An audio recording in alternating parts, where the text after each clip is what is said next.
जय माता दी दोस्तों, आप सभी पर माँ दुर्गा की कृपा सर्वदा बनी रहे। दोस्तों, आज इस वीडियो में हम बात करेंगे चूड़ा कर्म यानी कि मुंडन संस्कार की। जी हाँ दोस्तों, हिंदू धर्म के 16 संस्कारों में 8वें संस्कार की विधि, उसका महत्व, पूरी संपूर्ण जानकारी आज इस वीडियो में हम आपको देंगे। हम सभी जानते हैं कि हिंदू धर्म में मनुष्य जीवन के कुल 16 संस्कार माने गए हैं, जिसमें से मुंडन संस्कार, जिसे चूड़ा कर्म संस्कार भी कहते हैं, 8वां स्थान और संस्कार माना गया है। इस संस्कार में शिशु को जन्म के दोषों से संपूर्ण रूप से मुक्ति मिल जाती है तथा अब वह पूरी तरह से पवित्र माना जाता है। चूड़ा कर्म संस्कार में शिशु को जन्म के समय मिले केश, सिर के बाल काट दिए जाते हैं, जिसे उसकी बौद्धिक क्षमता पर सकारात्मक प्रभाव पड़ता है। हिंदू धर्म में बच्चों के मुंडन संस्कार का विशेष महत्व भी है। आज हम इसी के बारे में विस्तार से जानेंगे। सबसे पहले जान लेते हैं कि मुंडन संस्कार कब किया जाता है और कब करना चाहिए।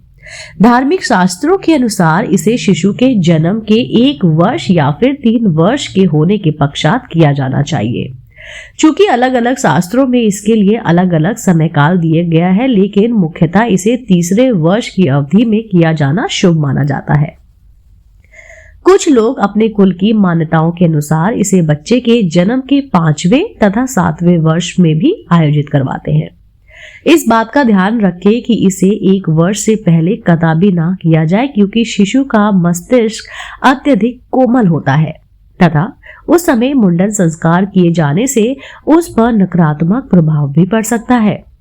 कुछ लोग इसे 1 वर्ष के पश्चात इसलिए भी नहीं करवाते क्योंकि उस समय तक भी शिशु का शरीर जो है वो पूरी तरह से परिपक्व नहीं हुआ होता। इसलिए ज्यादातर माता पिता अपने बच्चे का मुंडन संस्कार 3रे वर्ष में ही करवाते हैं। अब जान लेते हैं मुंडन संस्कार क्यों होता है और क्या होता है। मुंडन का अर्थ होता है सिर के बालों को पूरी तरह से काटना। यह वे बाल होते हैं जो शिशु अपनी मां के गर्भ से लेकर आता है। जब शिशु अपनी मां के गर्भ में होता है तब उसके शरीर में कई अशुद्धियां चली जाती है, जिसके लिए उसके जन्म के 7वें माह में अन्नप्राशन संस्कार किया जाता है। इससे उसके पेट की अशुद्धियों को बाहर निकाला जाता है। इसके बाद 1 वर्ष के पश्चात उसका मुंडन संस्कार करके मां के गर्भ से मिले बाल, यानी कि जो उसके बचपन से जो उसके बाल होते हैं, उसको उतार दिया जाता है, जिससे वह सभी प्रकार के मलिन दोषों से पूर्णतः मुक्त हो जाता है। ब्राह्मणों में मुंडन संस्कार के दौरान पीछे की और एक शिखा रखने का प्रावधान है, जिसके लिए कई लाभ प्राप्त होते हैं। इससे उसके मस्तिष्क का ज्ञान वहां पर केंद्रित होता है तथा उसे ठंडा रखने में भी सहायता मिलती है। बच्चों के केश कटवाने के पश्चात उसके सिर पर दही, शहद, मक्खन इत्यादि का लेप किया जाता है, जिसे उसे ठंडक प्राप्त होती रहे। इसके पश्चात उसे स्नान करवाया जाता है।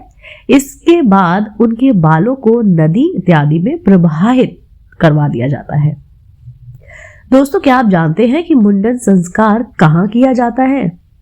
इसे किसी भी धार्मिक स्थल पर आयोजित करना शुभ माना जाता है, क्योंकि मान्यता है कि जब बच्चे का मुंडन संस्कार हो रहा हो तब उस पर वहां की सकारात्मकता का सीधा प्रभाव पड़े, जिससे उसके तेज में वृद्धि होती है।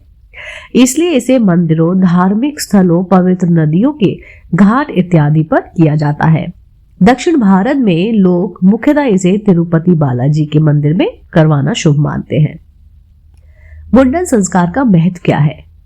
जैसे कि हम जानते हैं कि मुंडन संस्कार करवाने का अत्यधिक लाभ प्राप्त होता है, क्योंकि मस्तिष्क की किसी भी प्राणी के शरीर का सबसे अहम भाग माना जाता है और होता भी है।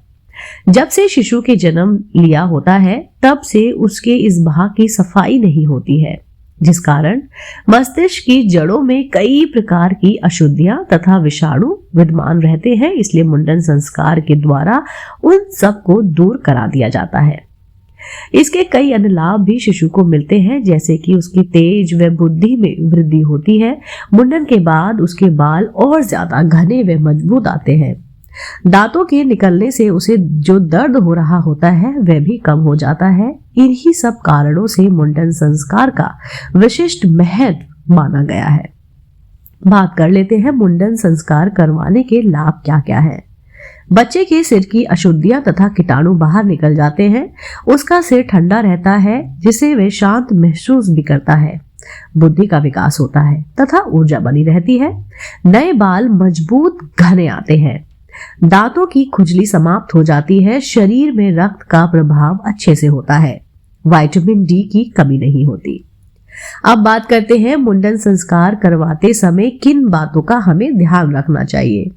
जब भी आप अपने बच्चे का मुंडन करवाएं तब आपको कुछ बातों का ध्यान अवश्य ही रखना चाहिए ताकि बाद में कोई भी असावधानी बच्चे को ना हो। मुंडन करवाने से पहले इस बात का ध्यान रखें कि आपका बच्चा भूखा ना हो, क्योंकि उस समय यदि वह भूख से हिलता डुलता रहेगा तो उसको कहीं पर भी कट लग सकता है।